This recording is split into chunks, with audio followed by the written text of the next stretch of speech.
Okay, so let's talk about problems in science associated to the publishing of research. First, publish or perish. Publish or perish is the idea that scientists, researchers, academics need to constantly publish research in order to continue their careers. Depending on where you work, there are standards of publishing as an academic. Many researchers hired as faculty at universities have a bunch of different hats. They're teachers, they're advisors, they're researchers.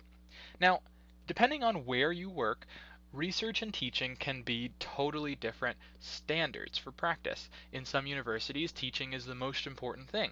In many universities, research is the most important thing, and so teaching takes kind of a back step. Why is this? Well, universities have standards for how much research a researcher needs to do.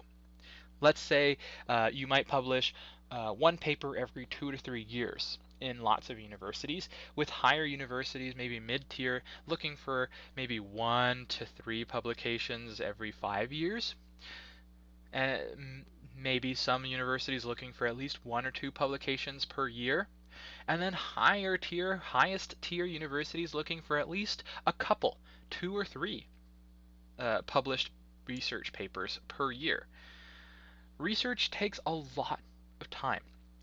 As a former researcher, I can promise you that it takes at least a couple hundred hours, say 1 to 400 hours, to publish any bit of research. That includes the people gathering the data. That includes learning about the background information, writing the paper, improving the paper, doing a study over if things don't go the way you want them to, sending it off for publication, rewriting the paper, making edits, hiring and recruiting and training assistants. There's so much to publishing research. And it's very important too. But the state of today's society makes people want to publish research as fast as they can. And because of that, sometimes people will focus on publishing research over publishing good research. One example of how publishing research can cause problems over publishing good research is the idea of harking, or the practice of harking. Harking stands for hypothesizing after results are known. What does that even mean?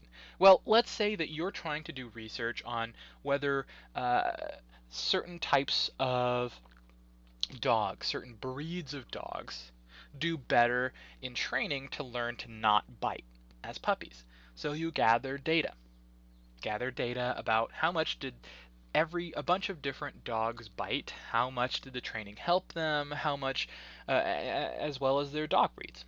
But as a good researcher, it's always a good idea to gather background information. How old was the dog? Who were the owners? Did they have multiple owners or just one? Is the owner younger or older? Are the owners married? Are the owners of different cultures, races, ethnicities, or economic statuses? And so it turns out from gathering your data that you don't really find any interesting results regarding biting and training and dog breeds. But when you look around in the data, you notice that married couples have much better behaved dogs than single parent owner dogs. And so you hypothesize that, oh, maybe harmony in the household makes of the seeing the parents, seeing the married couple work together positively encourages the dog to have those positive social traits as well. And oh, well, it's easy to come up with a hypothesis after you have the data, but that's problematic, right? It was so easy to find that idea. Part of the reason that's problematic is because, well, if you have a bunch of different data, if you have even just 5 or 6 variables that you're working with, you can perform dozens and dozens of analyses to find results that seem to be interesting. But those results aren't necessarily reasonable. In fact, they're going to be biased by the fact that you were looking for exciting results. You were looking for significant results.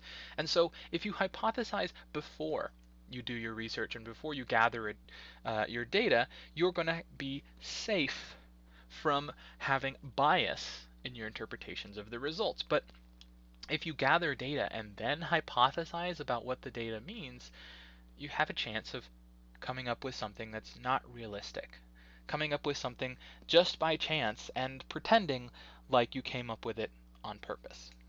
Part of the reason this is really troublesome is because of the idea that in research you should tell a good story. What do I mean? Well, one of the first things that I learned about writing for academic publishing is my advisor instructed me that you always want to tell a good story in your published research. What does that mean? Well, a good story has a beginning and a middle and an end. You should hypothesize a finding based on existing research. You should then show that the finding is actually as expected, but also really, really exciting. Wow, married couples have better dogs. Maybe we should avoid having single owner dogs uh, adopt troublesome breeds. And that could be really important, and we could have like maybe married couples as dog trainers would be better, and that could change the industry forever. And so suddenly you've got that beginning, middle, and end. Research shows that dogs who socialize more are better. Therefore, having two parents in the dog household would seem to suggest that the dog would be better trained. And then our data show that the dog gets better trained, and so this is really important because of da da da da da da da. There's your good story. What's not a good story? Well, I wanted to research whether different breeds of dogs benefit more from anti-bite training than other breeds of dogs. And here's the background literature research that I did that suggests that. But when I gathered the data, that didn't work out. But I did happen to notice that married couples had better dogs. That's not a very good story. It doesn't seem to have a meaningful beginning, middle, and end. And it isn't really nearly as exciting for the reader. If you're trying to publish your academic research, you're going to want to write your results, write your paper in a way that sounds like that good story. Sounds like you came up with the hypothesis before you gathered the data, and that also your results are really amazing and astounding. It's going to help you publish research, but it's really not necessarily the best thing to do because it's not very ethical. And unfortunately, it's a very common thing in research. One more thing is there are dozens and dozens of academic journals where people can publish their research. As a scientist, if you try to publish research in one journal and they reject it because it's not interesting enough, or because it's not well done enough, because it doesn't fit with them very well, what you do is you turn around and you try to publish the research in a different journal. If the first journal you tried to publish your research was all about dog training, and they didn't like that research, maybe you turn around and you try to publish the research in uh, a relationships journal. When you do that, you change a lot of the verbiage in your writing so that it fits with the journal's topics. It fits with the normal readers for the journal. It makes sense. It works with them. And that's not a terrible thing to do. You should always write towards your audience. But when you write for your journal, you're always going to increase your chance of getting published. And so if you focus on getting published over doing good research, there's possibility that you're going over and above the ethics or the quality of research that you could be doing. Another very common issue in research is the topic of p-hacking. P-hacking is, put simply, where someone goes through data to try and find significant results or to try and make results more significant. Significant results are favored in academic research. People prefer to find significant results, prefer to read about significant results, and significant results tend to get published more often than non-significant results, even if the non-significant result is super interesting. Because of that, there's a lot of chance for people to do poor statistical practices to find whatever they need to try and get published. P-hacking is a major problem, and much like Harking, it can happen without you even necessarily intending to. A good researcher is going to want to look at their data and make sure that they don't have outliers or mistakes in their data, but then they might start pruning data that doesn't seem realistic. And, oh, this data point goes against my hypotheses, but I remember that participant, they really weren't paying attention, so I'll just remove them from the data set.